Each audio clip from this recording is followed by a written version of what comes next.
What everybody wants to know, the kitchen.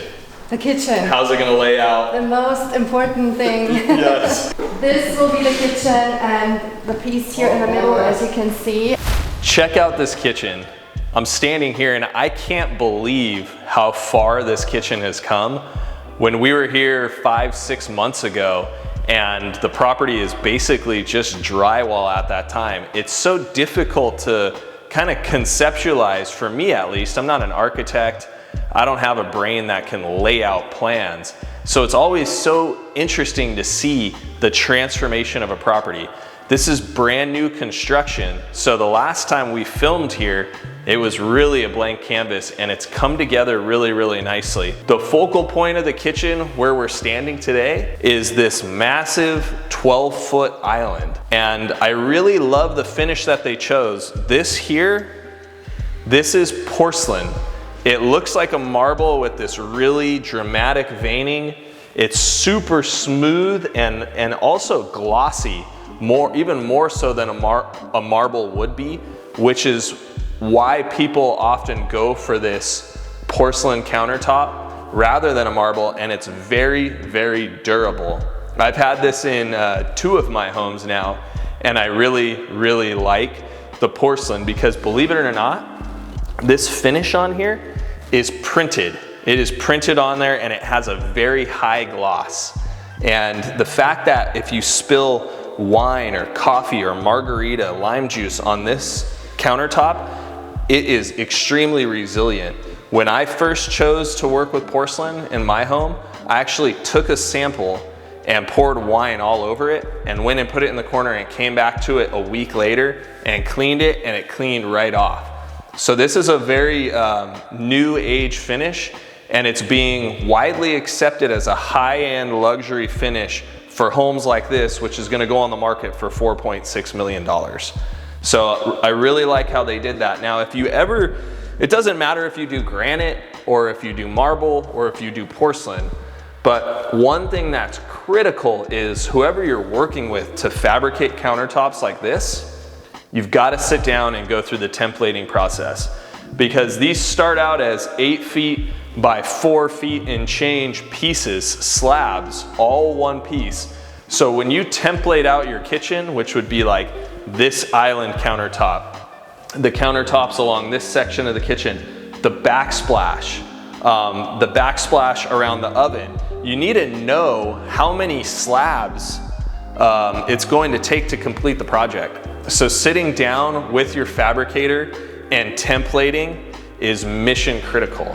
And I know in this house they did a really good job of that. It's like evident right when you walk into this kitchen. You can see how well they actually templated this out to get this really cool V-shaped vein. And then also the veining matches along this section of the kitchen here and along the backsplash where the floating shelves are. So that's something for you to know, and something that, you're not really sure until you spend some time at a property, like, hey, did they really pay attention? Did they pay attention to the way that this was templated out? That's the difference maybe between like a quick flip and something like this, which is high-end new construction and really well thought out. All right, so we covered a really important topic in the countertop material selection. Another thing that I really like that they did here is these floating shelves. So we have this like auxiliary section of kitchen here. This is quite a large L-shaped kitchen with island. You've got a ton of cabinetry. To outfit a kitchen like this with cabinets, especially of this caliber, gets really expensive because the sheer volume of cabinetry. So this section here with the floating shelves turned out really nice. Now, when they first installed these are custom. These didn't come as part of a kit. Like, you can get these in a kit from like a major manufacturer, but these were custom made. I saw them put them together, and they had more of a raw oak finish before, a white oak finish, and they actually stained these, and it turned out really, really nice. The stain color that they chose was really hand selected to bring out the same color that you see in the porcelain countertop and backsplash. So really well thought out. You can see too that they have these recessed lights that they've installed on that soffit that also just kind of highlight it. So what you have is you end up getting these floating shelves that are really like, they kind of become like an art piece in the home. So what you put here, whether it's, you know, dishware or cups, glasses, wine glasses, whatever you put there is gonna be on full display. So that's kind of where you put your nicer soft goods in the home. Another thing too, a focal point of this section is the wine refrigerator. Notice how they've kept it stainless steel right now, which is nice. It matches the refrigerator, it matches the oven and the range, but this also has an option to be wrapped in wood. Just like the hood, you can put wood on here to match this. So you do have some options. Now, if you follow me over here, this is what I'm talking about, the hood. This is another really cool focal point. They went with this wood detail, again, all custom carpentry. So somebody was in here cutting this, nailing this, gluing this to the exact size and specification of the hood, which is under here. You can see got the lighting for the hood and all the functionality points under here. It's working. But to wrap it in wood, I've noticed in properties, it just adds that extra level of detail. It's a luxury feature. Rather than just putting the hood in here and keeping it stainless, wrapping it in that wood is very, very nice. Another thing that you'll notice too, the Thermador appliance package in here, exceptional. Thermador is very, very consistent right now on their appliances. They have great customer service too, which is an important thing. Going through such a huge shift in supply chain, it's really taken all the big brands of appliances and kind of mixed and jarbled them up. So who's consistent and who's delivering a good product right now? Thermador is one of those. They've got this 48-inch 6-burner range with a griddle feature and a side-by-side double oven, which is mandatory when you're talking about a home of this caliber. And then the built-in fridge. Everything turned out really, really nice as far as the appliances in this home. Check out this Thermador built-in fridge. This is a refrigerator, probably costs close to $20,000. And it's something I get the question a lot when I'm touring homes. What's the difference between an $1,800 refrigerator and an $18,000 refrigerator?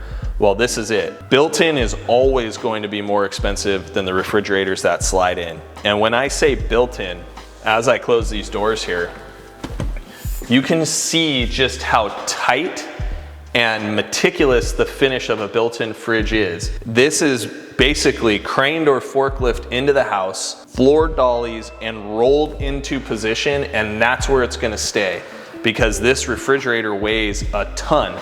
All of the components, the doors, the compressors, the piping for the ice and the water, everything in here is gonna be higher end, more commercial grade related. And you also get a look that is fantastic. It just is, it's seamless. A refrigerator that is on wheels that you roll in here, you're gonna notice larger gaps around the cabinetry. You're also gonna notice, and when I say this, you'll think of it, the fridges that you roll in, they pop way out past the cabinetry. Even if it is a refrigerator that's counter depth, it's still gonna pop out. You're gonna see into the corners of the refrigerator and the cabinetry. Built in cleans all of that up, along with being a way better built piece of machinery. So counter depth, that just means that it's going to match the depth of your counters. 25, 26 inches, right? You lose a little bit of that depth in a built-in fridge versus a 35-inch roll-in. You lose a little bit of depth, but what you gain is the width. So you can see here, this isn't the biggest they make, it's also not the smallest, but everything in here, even the drawers, it's like, it's a piece of art compared to your normal roll-in refrigerator. So when you're looking at luxury property like this home, $4.6 million, you wanna make sure that the appliances match the property and that everything is consistent. All right, one little bonus tip, one trick on these built-in refrigerators. This right now, these are the stainless steel doors and handles that are offered by Thermador. A homeowner has the option to pop off the stainless steel doors, and you can have a carpenter build out door panels from wood and pick your own hardware. So like we talked about the floating shelves in this home, you can have a carpenter come in here and put wood panels and then buy, I think these are M-Tech handles, but this is brass. So you have brass and stainless. Some people, which is totally fine, but some people would want that to match, and you can really make this refrigerator kind of almost like blend in and look like cabinetry with matching handles. And that's another thing on a built-in fridge, you have the option to do that. Most of the refrigerators that are on wheels that just slide in, you don't have that option. So another luxury feature that is really nice to have. Okay, so in this house, I want to go over a couple more of the finishings that just bring everything together. Why is this such a luxury house with the finishings that are so on point? One of the biggest things on any home, flooring, right? We want to see what kind of floor is it? Is it a luxury vinyl plank? Is it an engineered wood? Heaven forbid, is it a laminate? Because laminates are not cool anymore. This is engineered white oak. So this is pretty much the highest end of floor, except for something that might be custom or imported that you can get in a box from your local flooring manufacturer. Wide plank, long plank, and the way that they've laid this, they did a really, really good job. I could tell that the flooring contractor that did this knows what they're doing. The seams are tight.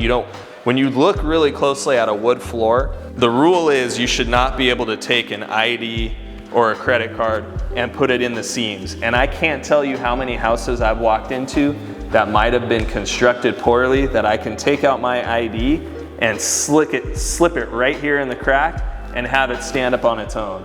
But as you can see, that's not happening in this place anywhere that I look. So I'm really happy with how the floors turned out in here. Another cool thing, like to go along with great flooring, you want to make sure that in a property, you have the right ceiling height.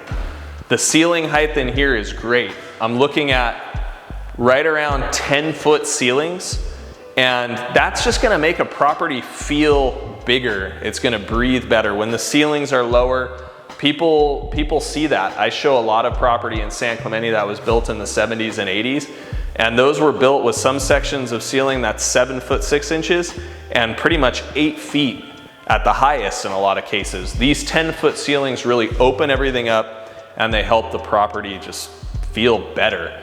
Now, the final thing, doors and windows. If you have 10-foot ceilings, you want to see that your doors and windows are at least 8 feet. Here, this bifolding door that's right off the kitchen, this is an 8-foot bifolding door. It gives you more window and glass pane going up, so everything just feels taller. You get more of the skylines, you get more of that framed out window segment that makes everything just feel larger. And so as you push this thing open, the guys are still working here. This house is almost complete. You can see 8-foot opening by 10 feet out to this outdoor space. Looks and feels really, really nice. All right, let's talk about the lighting package here.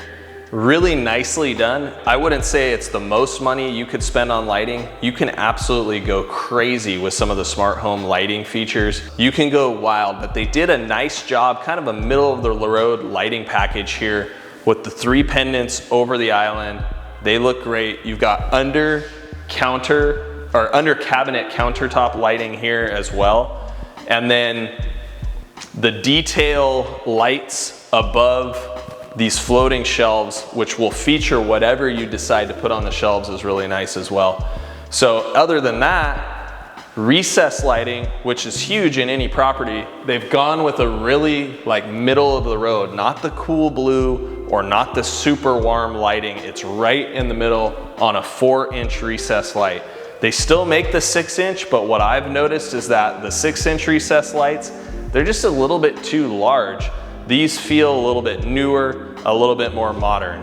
Now, if you follow me into the dining room, this builder, one of the things that they do, it's like a little key feature of theirs, they put this really cool LED lighting strip into certain spots in the home, and it feels like daylight, like the lighting is similar to daylight, and it also kind of just accents like, this is gonna be the dining room.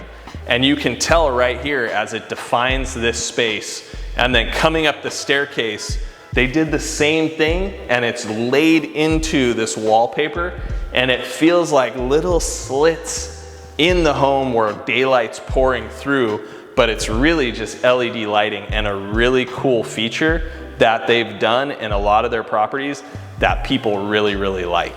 All right, thanks for checking out this property with me. As you can see, a lot of things in this kitchen that we took a look at and in the family room that make it feel really high end. If you're wondering like, hey, if I was gonna build a home like this, what would this cost me? In today's day and age, you're probably looking at between $500 and $600 per square foot to go ahead and remodel or build something of this caliber. Remodel might be less expensive. Definitely new construction, $500 to $600 per square foot to get this level of finish done yourself. I'm excited to keep bringing you through this property and talking about what makes it so special, things that you can apply to your own home, or if you're out there looking for something, or if you're interested in buying this property, at least you know everything that's gone into it. And I'm gonna keep you updated as things progress here and this property gets finished. Thanks so much, and I'll see you on the next video.